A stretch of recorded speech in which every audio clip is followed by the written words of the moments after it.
The footage is absolutely terrifying. An Air India plane bound for Gatwick crashes with 242 people on board, including 53 Brits.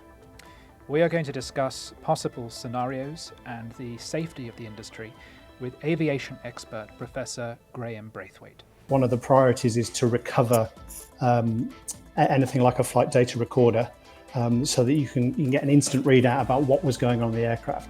Now, it may not give you an instant answer as to why the aircraft crashed, but as an industry, we'd want to know straight away if there was a problem that might affect other flights.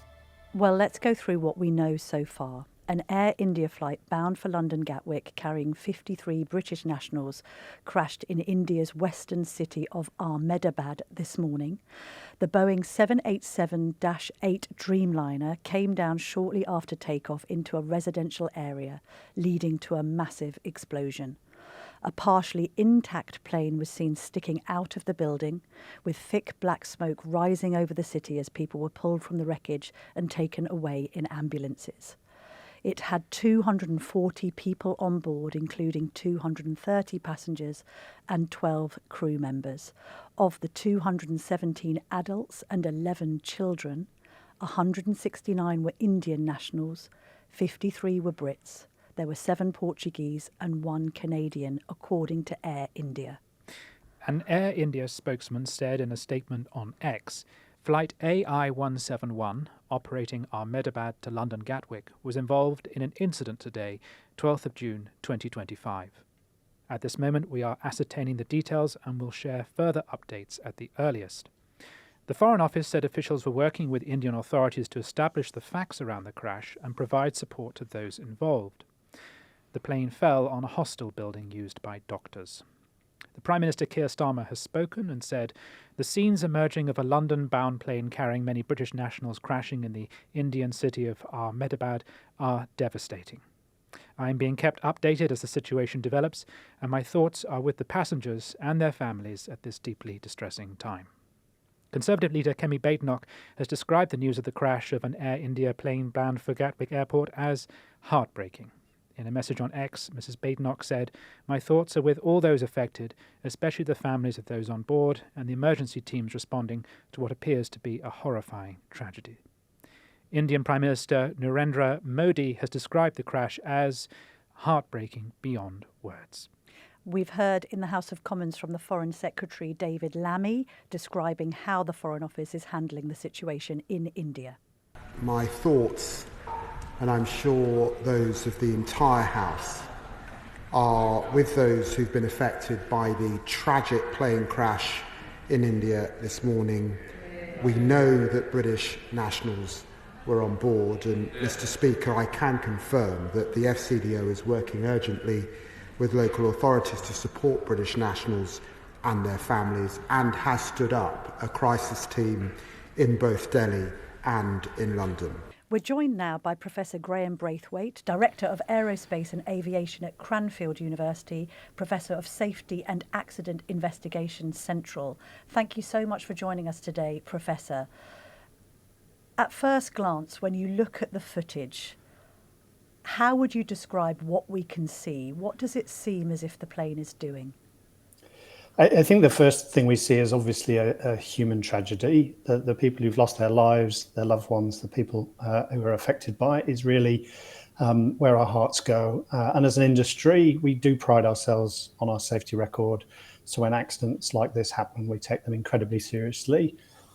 I think in terms of a technical event, the investigation will follow an important search and rescue attempt. In this case, there'll be people on the ground who may have been affected by it. And although sadly it looks like the chances of survival for anybody on the aircraft are remote.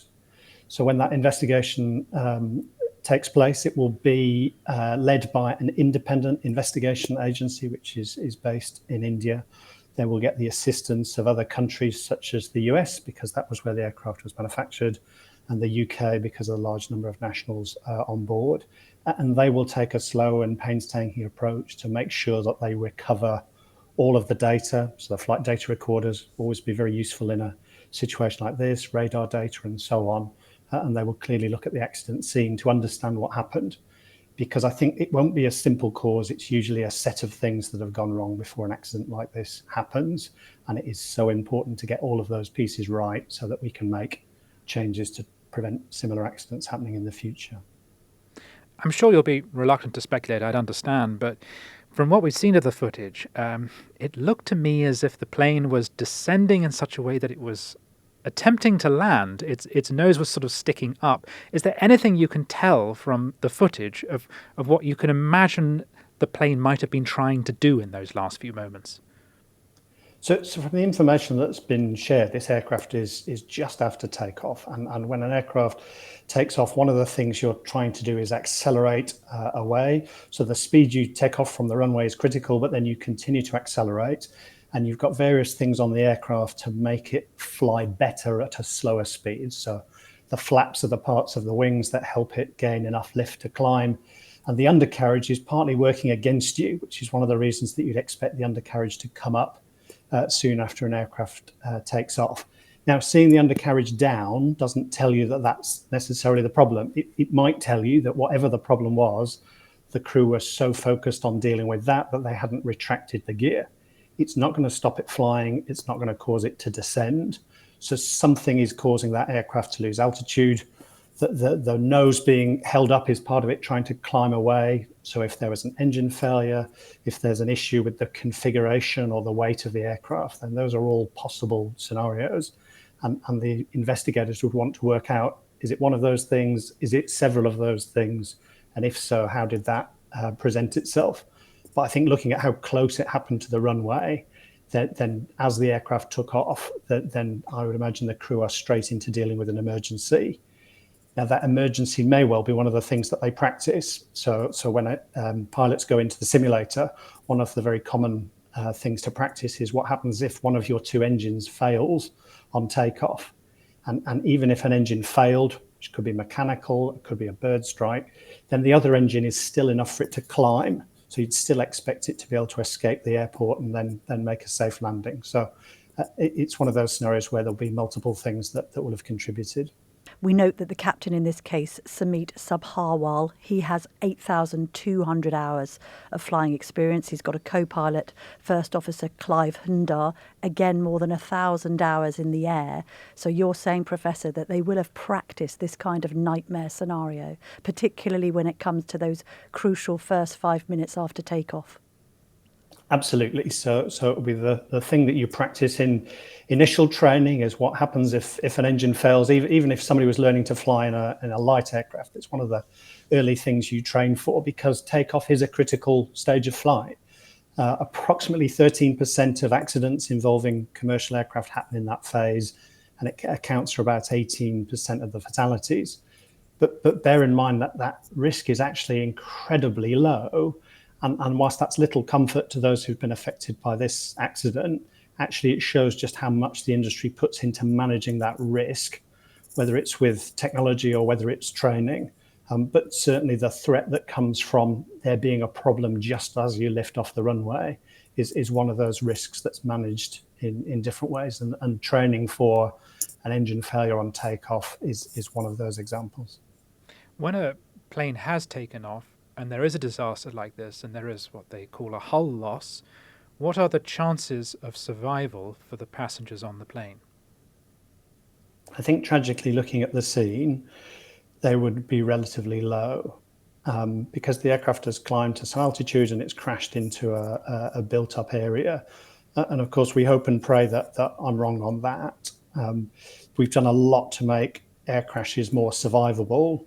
But if you think about an airport where perhaps the most critical stage of flight is that first bit of takeoff, it's the reason that we don't have high development around the airport and so on. It's the reason we've got rescue and firefighting to come and respond so quickly. But this happened a distance away and it happened up in the built-up areas. And you will, of course, have an aircraft that is full of fuel for a very long flight to London. Mm. When you talked earlier about the investigation, how quickly does that happen, Professor? Clearly there is a need for the emergency services to get in, and we have actually seen some footage of survivors being rushed into hospital, and of course we pray for them. But how quickly do investigators get into the site? Is it immediate? And I would assume that they look immediately for the black box? Yeah, it will be a very rapid response. So they'll be respectful to any rescue efforts, but actually they can help within that. But they'd want to observe, because you might move some of the wreckage so that you could save somebody's life. The investigator would want to understand the scene that they're looking at. And yes, one of the priorities is to recover anything like a flight data recorder, so that you can get an instant readout about what was going on in the aircraft. Now, it may not give you an instant answer as to why the aircraft crashed, but as an industry, we'd want to know straight away if there was a problem that might affect other flights. So that bit will happen quite quickly. They'll be assisted by other countries. So over the next few days, you will find help will come from the United States, help will come from the United Kingdom as well. And that investigation team will follow the evidence and see where that takes them. But the final report will take months, may even take years, depending on the complexity of the investigation. There were 53 British citizens on that flight. Hopefully, some have survived. If they have not, are we looking at one of the worst disasters in terms of British casualties in modern times? I think you're right. This is a significant number of fatalities, if indeed that's what eventually comes to light. It's a reminder of how safe civil aviation has managed to be. It's a very long time since we had a large fatal accident involving a commercial jet aircraft in the UK. You actually have to go back to 1989 to the Kegworth crash and the Lockerbie disaster just before that. So it would be a very significant accident in that regard.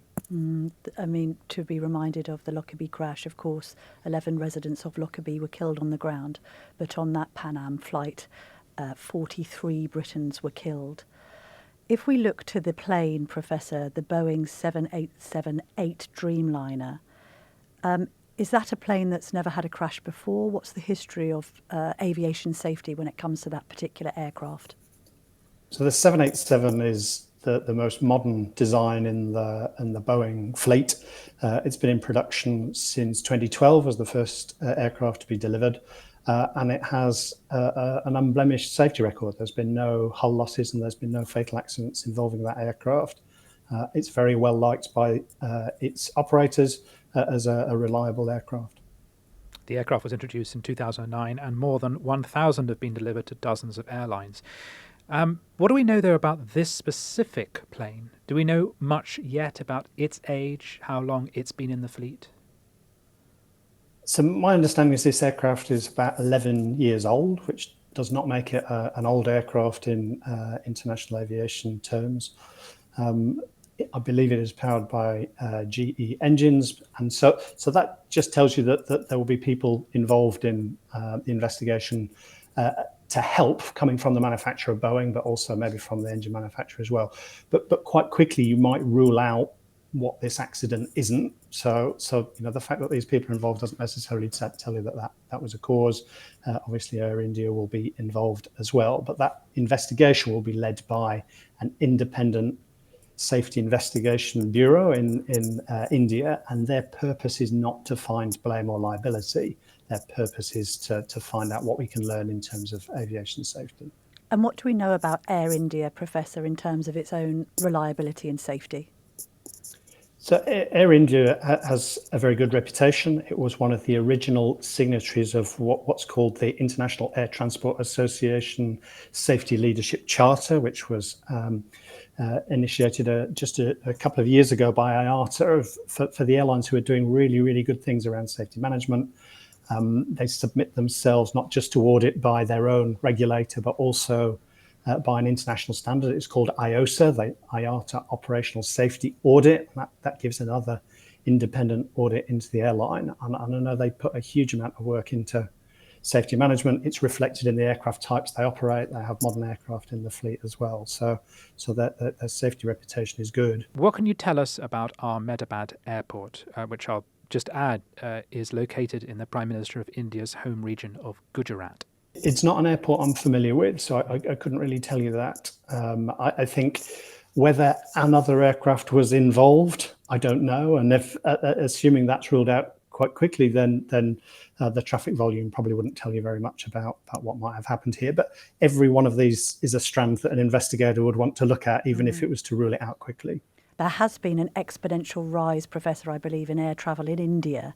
I think even Willie Walsh said very recently, he's now the head of the International Air Transport Association, and he said that the growth in Indian aviation was nothing short of phenomenal. Will investigators look at exponential growth, whether safety standards might have been compromised in the quest to produce ever more greater numbers of aircraft?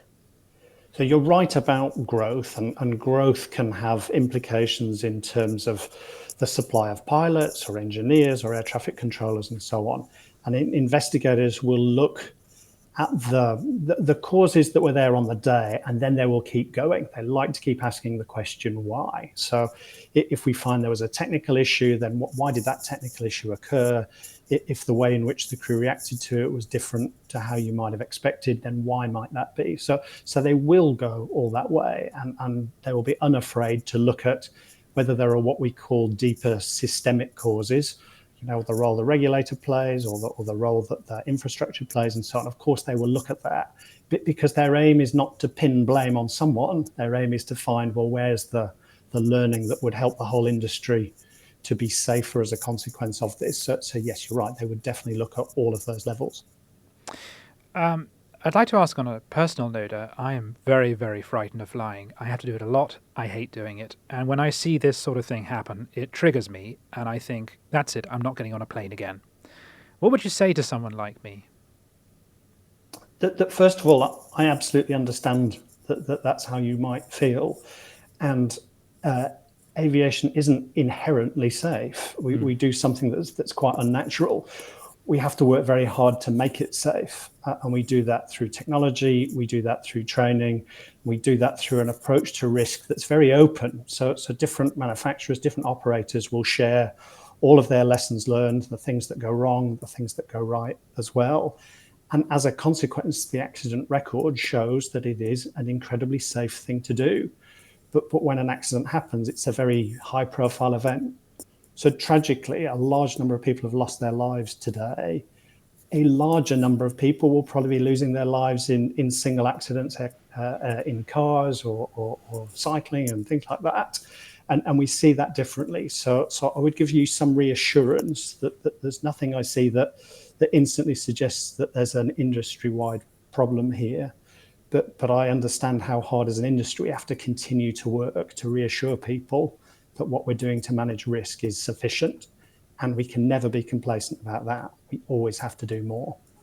Although, I mean, it may be because of the result of the advent of the smartphone, we do seem to be seeing sort of more videos of loss of cabin pressure caused by intense turbulence. That's been a little bit of a theme of some news sites in recent months. And we do hear stories of bird strikes and the threat that poses to aircraft.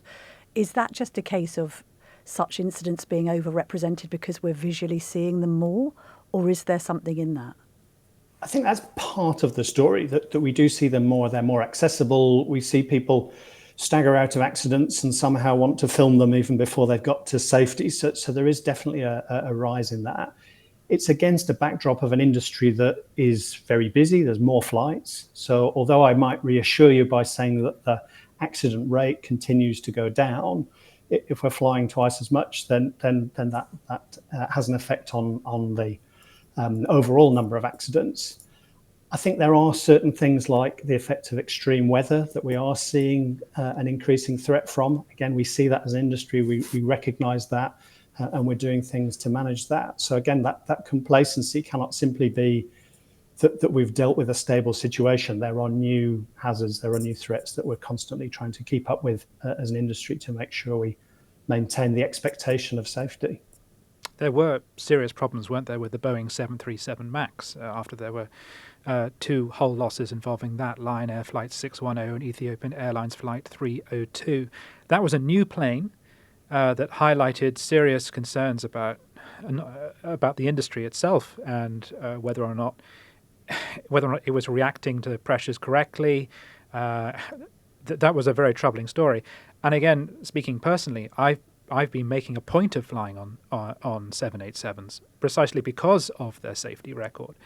So it's going to be a blow to the industry because this was such a safe plane. You're right, and its safety record still stands, but we do now have a fatal accident. And again, I can see why that might create some anxiety for people. But I think you've got to take a balanced view on this. We've got to learn from it. Very quickly, we need to understand exactly what happened here and whether it was an aircraft issue or whether it was an operational issue. Either way, we still need to and will want to fix that as an industry. But I think even with the accidents you referred to involving the 737 MAX, it's ultimately it's had a positive effect in making sure that we are not complacent as an industry. We recognise that even with the newest products, there's risks that can come with that, and we need to manage that. If there's a small upside to what happened, and it was a deeply tragic pair of accidents that's happened, it was that the scrutiny that now comes to the industry is that much higher, whether it's from the regulator or whether it's from the customer. That really matters. And I think we are receiving a very high level of scrutiny. The accident that happened in Washington, although likely for a very different set of causes, because that happened right in the heart of government in the US, will have raised the industry's consciousness about just how important it is to keep focused on delivering safety. Professor Graham Braithwaite, thank you very much indeed for joining us today on the Daily Tea.